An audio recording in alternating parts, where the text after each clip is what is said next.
Hello दोस्तों, जीव विज्ञान की इस वीडियो में आपका स्वागत है। आज भी हम पुष्पी पादपों में लैंगिक प्रजनन को जारी रखेंगे। पिछली वीडियो में हमने परागण के कारक, बहिर्प्रजनन युक्तियां और कृत्रिम संकरीकरण को पढ़ा था। इस वीडियो में हम पराग स्त्री केसर संकर्षण, द्विनिषेचन और भ्रूणपोष को समझेंगे। तो चलिए शुरू करते हैं। सबसे पहले हम पराग स्त्री केसर संकर्षण को समझेंगे। अब ये परागकण है और दूसरी ओर ये स्त्री केसर है। अब परागण से ऐसा जरूरी नहीं है कि हर बार सही परागकण स्त्री केसर की वृत्तिकाग्र तक पहुंचे। स्त्री केसर में यह क्षमता होती है कि वे परागकण को पहचान सके।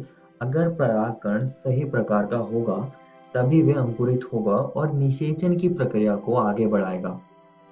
आइए अब पराग स्त्री केसर संकर्षण को हम थोड़ा और समझेंगे और एक और हम यहाँ पर चीज़ की बात करेंगे जो कि है द्विनिषेचन, जो कि बहुत ही ज़रूरी है और आपको ये चीज़ ध्यान से सुननी है जो मैं आपको बताने वाला हूँ। तो जैसा कि आप ये देख सकते हैं, ये है एक ओव्यूल यानी कि बीजांड है और यहाँ पर प्रतिव्यासांत कोशिकाएं होती हैं। यहाँ पर एक अंड कोशिका होती है जो कि मैंने यहाँ पे लाल रंग से दर्शाई हुई है और दो सहायक कोशिकाएं होती हैं और बीच में ध्रुवीय केंद्रक होते हैं जो कि केंद्रीय कोशिका में होते हैं। अब पुंकेसर से परागकण का स्त्री केसर तक जाना द्विनिषेचन को संभव कर पाएगा। परागकण के पास दो कोशिकाएं होती हैं, कायिक कोशिका या ट्यूब सेल और एक जनन कोशिका होती है।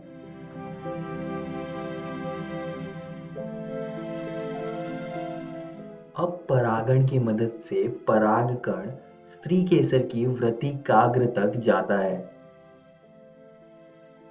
बाद में ये अंकुरित होता है। ट्यूब सेल परागकण नली बनाता है जो कि वृत्तिका से होती हुई अंड तक जाती है। जनन कोशिका भी इसके साथ साथ आने लगती है और अंड में पहुंचने से थोड़ा पहले जो जनन कोशिका है वो माइटोसिस से विभाजित होकर दो नर युग्मक बनाती है। बीजांड द्वार तक परागकण नली पहुंचती है और नर युग्मकों को भ्रूण कोश में छोड़ देती है। पहला नर युग्मक अंड से जाके संगलित हो जाता है जिससे कि जायगोट यानी कि युग्मनज बनता है और दूसरा नर युग्मक ध्रुवीय केंद्रकों से जाके संगलित हो जाता है जिससे कि प्राथमिक भ्रूण कोश केंद्रक बनता है। ये भ्रूण कोश बनाएगा जो कि भ्रूण को पोषण देगा। अब यहाँ पर दो बार निषेचन हुआ है इसलिए हम इसे द्विनिषेचन कहते हैं। आइए अब द्विनिषेचन को थोड़ा और सरल तरीके से समझते हैं। अब जैसा कि मैंने आप सभी को अभी बताया कि द्विनिषेचन में दोहरा निषेचन होता है। तो जो सबसे पहले वाले संलयन के बारे में हम बात करेंगे तो उसमें जो एक नर युग्मक था वो अंड से जाके संगलित होता है और युग्मनज बनाता है और फिर बाद में त्रिसंलयन होता है जिसमें कि जो दूसरा नर युग्मक था वो जाके दो ध्रुवीय केंद्रकों से फ्यूज कर देता है यानी कि संगलित हो जाता है जिससे कि प्राथमिक भ्रूण पोष केंद्रक बनता है। तो ये हो गया दूसरा निषेचन, इसलिए हम इसे द्विनिषेचन कहते हैं। और इसको हम त्रिसंलयन इसलिए कहते हैं क्योंकि यहाँ पे तीन केंद्रक मिल रहे हैं, एक नर युग्मक का और दो ध्रुवीय केंद्रक। चलिए अब आगे बढ़ते हैं और भ्रूणपोष को समझते हैं। अब जो प्राथमिक भ्रूणपोष कोशिका है जो कि त्रिसंलयन से बनी थी, ये बार बार विभाजित होकर त्रिगुणित प्राथमिक भ्रूणपोष ऊतक बनाती है जिसको हम भ्रूणपोष कहते हैं। इसके ऊतकों की कोशिकाओं में खाद्य सामग्री होती है जो कि विकासशील भ्रूण की पोषकता के लिए उपभोग किया जाता है। आइए अब आगे बढ़ते हैं और भ्रूणपोष के प्रकारों को समझते हैं। तो जो सबसे पहला प्रकार है वो है मुक्त केंद्र की भ्रूणपोष। इसमें क्या होता है, जो प्राथमिक भ्रूणपोष केंद्रक होता है वो कई बार विभाजित होकर मुक्त केंद्रक बनाता है। इसका दूसरा प्रकार है कोशिकीय भ्रूणपोष। अब इसमें प्राथमिक भ्रूणपोष के केंद्रक विभाजन के साथ साथ कोशिका भित्ति भी बनाती है और भ्रूणपोष कोशिकीय हो जाता है।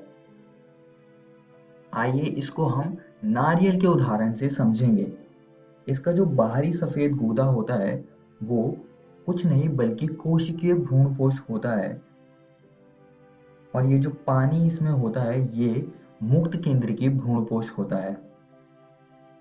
अब कुछ में जैसे कि मटर में जो भ्रूणपोष होता है वो पूरी तरह से भ्रूण द्वारा उपभोग कर लिया जाता है, मगर नारियल में ये भ्रूणपोष बचा रहता है।